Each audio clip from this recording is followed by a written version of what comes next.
आज ये मुल्क एक नए दौर से गुजर रहा है।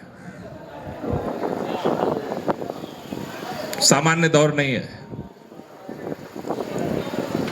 शायद पिछले 10 सालों से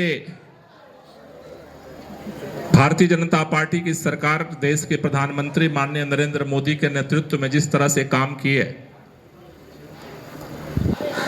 इस मुल्क में अच्छे दिनों को लाने का वादा था। और आप जब 10 साल बाद ये मुल्क लोकसभा चुनाव के मुहाने पर खड़ा है, तो इस देश के अंदर हर कोई बुरा महसूस कर रहा है। पिछले दिनों हम सब ने ये देखा है, सबसे पहले इस हुकूमत की तानाशाही के खिलाफ छात्रों ने मोर्चा उठाया था। जवाहरलाल यूनिवर्सिटी हो, चाहे वो हैदराबाद यूनिवर्सिटी हो, चाहे इलाहाबाद यूनिवर्सिटी हो, सबसे पहले अगर किसी ने मुखर आवाज उठाई, युवा पीढ़ी को ये समझ में आने लगा था कि अगले दिनों में इस सरकार क्या करने वाली है। लेकिन इस देश के अंदर छात्रों की आवाज को कुचल दिया गया, उनको बदनाम किया गया, मुकदमे लगाए गए। हैदराबाद में हमारे एक युवा साथी को आत्महत्या करनी पड़ी थी। उसके बाद छात्रों पर हमले के बाद उसके बाद नंबर लगा इस देश के अंदर मजदूरों का। इस देश के अंदर जितने श्रमिक कानून थे, उन कानूनों को 4 कानूनों में सिमटा दिया गया। पूरे देश के अंदर आज अगर किसी को रोजगार मिलता है तो कॉन्ट्रैक्ट पर मिलता है, और कॉन्ट्रैक्ट पर रोजगार करने वाला अगर चूं भी करता है तो नौकरी से बाहर कर दिया जाएगा। इसका पूरा ताना बाना उस श्रमिक कानून के माध्यम से बनाया गया। देश में मजदूरों ने आंदोलन किए, उनके आंदोलन को कुचल दिया गया। उसके बाद इस देश का किसान खड़ा हुआ। देश के किसानों ने, आपने देखा, लगभग 1 साल तक सर्दी, गर्मी, बरसात में आंदोलन किया। 3 काले कानून वापस लेने के लिए सरकार मजबूर हुई, लेकिन उस सरकार ने जो वादा किया कि देश के किसानों की जिंदगी को बेहतर बनाने के लिए उनके बेटे बेटियां भी पढ़ लिख सकें, मान सम्मान से जी सकें, इसके लिए एमएसपी गारंटी कानून का इस सरकार ने वादा किया था। 2 साल हो गए, कमेटी का क्या हुआ किसी को पता नहीं। फिर सड़क पर किसान आंदोलन करने के लिए मजबूर है। देश के अंदर जो स्थिति बनी है, मैं केवल इतनी बात आपसे कहना चाहता हूं कि इस दौर में स्थिति चिंताजनक है, लेकिन चिंता करने से समाधान नहीं मिलने वाला है। मैं इस बात को मानता हूं कि जब संकट बहुत गहरा हो जाता है तो मुकम्मल समाधान उसी संकट से ही पैदा होता है। इसलिए आज मैं बधाई देना चाहता हूं यंग इंडिया चार्टर्स 2024 के लिए। जिस तरह से आप सब लोगों ने देश के कोने कोने में अलग अलग यूनिवर्सिटीज में, कॉलेजों में जा करके छात्रों की ओपिनियन ली, एक नया प्रयोग किया, उसके लिए आप सब लोगों को तहे दिल से बधाई देना चाहता हूं। और ये बात मैं कहना चाहता हूं कि बहुत सारे लोगों में बहुत सारे प्रश्न हैं। बहुत सारे लोग इस डर से जी रहे हैं। इस देश के अंदर बहुत लोगों के दिलों में एक तड़प है कि इस देश के अंदर 2024 के बाद क्या होगा। बहुत सारे लोगों के मन में सवाल है कि इस देश के अंदर 2024 में अगर आज लोकतंत्र की चौतरफा हत्या हो रही है, तो 2024 के चुनाव में अगर भारतीय जनता पार्टी की सरकार बनती है तो क्या इस देश के अंदर संविधान जो है वो रहेगा? क्या इस देश के अंदर जो लोकतंत्र है वो रहेगा? क्या इस देश के अंदर जो न्यायपालिका का व्यवस्था है वो बचेगी? क्या इस देश के अंदर चुनाव प्रक्रिया बचेगी? क्या इस देश के अंदर आज अभी इतनी सी जगह बची है कि जंतर मंतर की जगह सुरजीत भवन के बगल में आज आपको बैठने की जगह मिली है। क्या 2024 के बाद इस देश के अंदर, इस राजधानी में किसी कोने और गली कूचे में भी क्या कोई अपनी आवाज उठा सकता है? ये बहुत सारे सवाल हैं लोगों के मन में। लेकिन मैं एक ही बात कहना चाहता हूं कि नफस नफस कदम कदम बस एक फिक्र दम बदम, घिरे हैं हम सवाल से, हमें जवाब चाहिए, जवाब दर सवाल है कि इनकलाब चाहिए, इसके लिए डरो मत।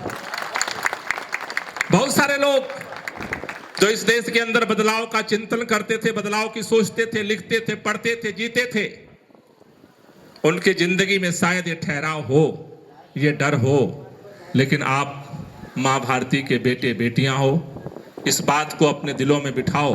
आज हम चार्टर लेकर के आए हैं मोदी सरकार के सामने, ऐसे दिमाग में प्लान बनाओ। आज के बेटे बेटियों ने वो सोचा है, वो किया है जो आज 100 साल पुरानी पीढ़ी नहीं कर सकती थी, नहीं सोच सकती थी। अगर आज इस देश में संविधान पर संकट का खतरा मंडरा रहा है, आप में से वो तमाम प्रतिभाशाली युवा बैठे हैं जो उससे बाहर निकलने का भी रास्ता बना सकते हैं। अगर इस देश में तानाशाही के रास्ते की गारंटी की तरफ अगर केंद्र सरकार बढ़ रही है, तो उससे अब केवल सीधे इधर उधर टेढ़े मेढ़े कामों से रास्ता नहीं बनेगा। आपको इस देश में अगर तानाशाही की गारंटी की तैयारी हो रही है, तो इस देश में इसका समाधान यही है कि क्रांति की गारंटी की तैयारी करो। अब बीच का रास्ता धीरे धीरे इस देश में खत्म हो रहा है। इस तानाशाही का जवाब, बीच के रास्ते से धीरे धीरे समाधान के रास्ते बंद हो रहे हैं। तो इसलिए मैं केवल इतनी बात आपसे कहना चाहता हूं, आज यंग इंडिया का चार्टर लेकर के आप आए हो। अगर ये सरकार जो भी लोकसभा चुनाव में जीत करके आती है, अगर वो इसको पूरा नहीं करती है, तो नए सरकार बनाने की तैयारी करो। इसके बगैर रास्ता नहीं बनने वाला, क्योंकि अगर आप तैयारी बड़ी नहीं करोगे तो समाधान अब नहीं निकलने वाला। धीरे धीरे धीरे धीरे धीरे धीरे लोगों के अंदर एक हताशा आ रही है। अभी नवीन जी कह रहे थे कि टेलीविजन चैनल से आवाज को पहले बाहर किया लोग, तो सोचे प्रिंट मीडिया में वहां भी बंद कर दिया, फिर सोचे कि फेसबुक पर वहां बंद कर दिया, और बहुत सारे लोग यूट्यूब पे हैं। आज बहुत सारे यूट्यूब के यहाँ कैमरे लगे हैं, कई दिन ये जिंदा रहेंगे, इसको भी बंद कर दिया जाएगा। फिर वो घरों के आखिरी दरवाजे तक आपके पीछा करने की तैयारी में है। समाधान एक ही है कि पहले दरवाजे पर ही मुकाबले की हिम्मत पैदा करो, और कोई रास्ता नहीं है।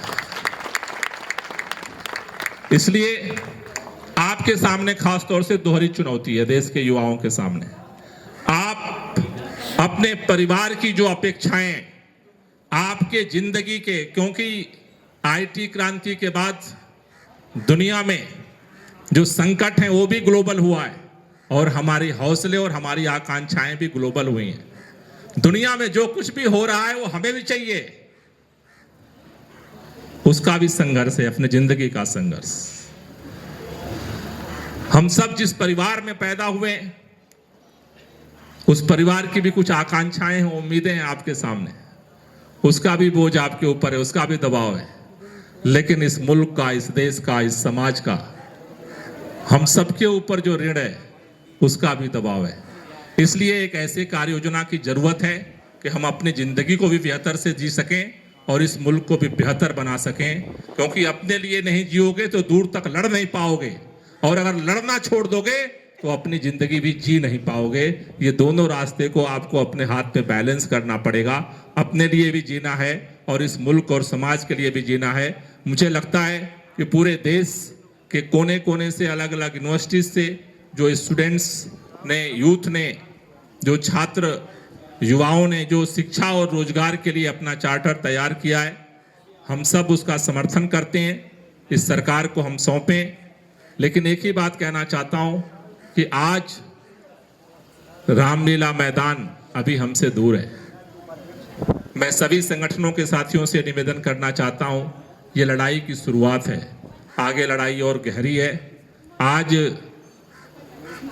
जंतर मंतर हमें नहीं मिला, हम यहाँ बैठे हैं, लेकिन हमें और ताकत लगाने की जरूरत है, और आगामी दिनों में हम रामलीला मैदान तक पहुँचें, इतनी बड़ी ताकत और छात्र युवाओं को इतने बड़ी संख्या में मोबिलाइज कर सकें कि रामलीला मैदान तक हम पहुँच सकें, क्योंकि बड़ी संगठित ताकत से ही आप इसका जवाब दे सकते हैं, और हम सब आपके साथ मिल करके इस कदम को आगे बढ़ाएंगे।